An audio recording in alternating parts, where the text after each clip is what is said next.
Hey there, hope you're having a fantastic week. Most of the time when I'm doing these videos and podcasts, I'm talking about always being, like becoming something else. But sometimes you need to stop a few things in order for you to become something else, in order to create the room to become something else. So today, I want you to stop being lazy in your hiring. Let me tell you a story. So I decided that we needed a full-on marketing manager. And the reason I decided that is because I was the marketing manager. I'm a business owner. I'm running a company. The truth is, I am not an expert in digital marketing. I know enough to coach people on it. I know enough to know when to get experts. I also know that I was doing it part-time. And therefore, being the manager part-time was not working. Brad Sugars, my friend, told me, he said, look, if you're not getting the results you want in an area, it's likely because you don't have anyone in charge. And I added the codicil, or you've got someone in charge who is incompetent or can't put their full energy into it. So I knew I couldn't put my full energy into marketing because I've also got a couple of businesses to run, and I've got some coaching to do. So what makes sense? It makes sense to hire somebody. But let me explain to you a hiring process that works and why you shouldn't be lazy. What I see too many people doing is just putting an ad out, getting resumes in, reading resumes, doing some interviews, hiring somebody. You need to put in the work to hire the right person. What is more important, your people or just getting someone in the slot? So let's talk about how to do this right and how you can stop being lazy and do the work and hire the right people.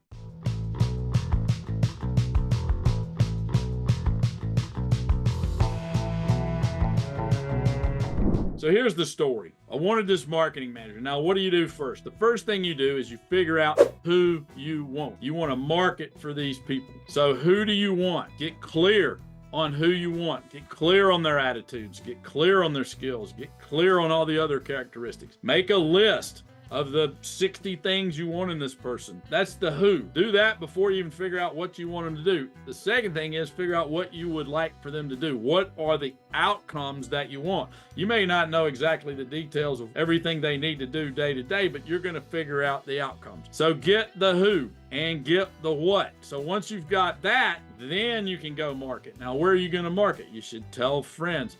You should ask for referrals. You should put it on social media. You should put it on all the digital versions like Indeed and LinkedIn and those kinds. But you should not just put it in one place. You want to fish with a net. You want a whole bunch of candidates. Well, it turns out that I decided that this marketing person did not need to be local. So they could be anywhere in the world. Well, that opens up a world of possibilities of who could actually work for us. We're a bit of a virtual firm anyway. Most of our team works from their home, except when they're out, meetings and networking and that sort of thing. So we already had the setup to hire a virtual marketing person. And so here's what I did. I put it on Indeed. Now, once you get clear on this, let me tell you what happens. You get tons of applications. In fact, I was so clear and it was such a hot item and so many people want to do it that I got 239 replies, people who press the button. See, that's what you're waiting. A lot of people just think they can press the button and apply for a job. Well, so I had 239. I had so many in 2 days, I cut off the ad. And then what I did was I asked them to make me a video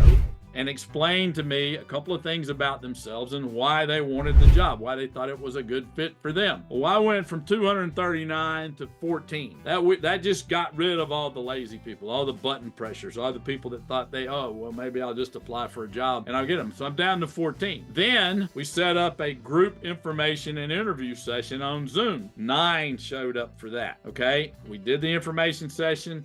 We did the interview session piece of it. I cut it. They were all decent. They all had skills. They all were pretty good. They had all gone through the process. So I cut it down and I asked the top 5 to send me a 1-page plan of how they were going to attack our marketing and generate the leads that we need to have generated to build our business. So they all 5 did it. I interviewed all 5 of them one-on-one. One stood out, so I had an additional meeting with him, and eventually we came to terms. I made him an offer and he's accepted the job. But you can see that process, I had to stop. Now I'm out selling coaching, building businesses, I had to stop long enough to do it right, to take the time, to be industrious, to not be lazy in my hiring. So if you don't have a process in your business to hire that's at least that detailed, or maybe more detailed, Good to Great said you gotta get the right people on the bus. He also said you need to get the wrong people off, but you got to get the right people on the bus. The way to get the right people on the bus is to have a process that makes it a mutual thing so that there's a fit. So stop being lazy in your hiring, do the work. You'll be glad you did. And until next time, all the best.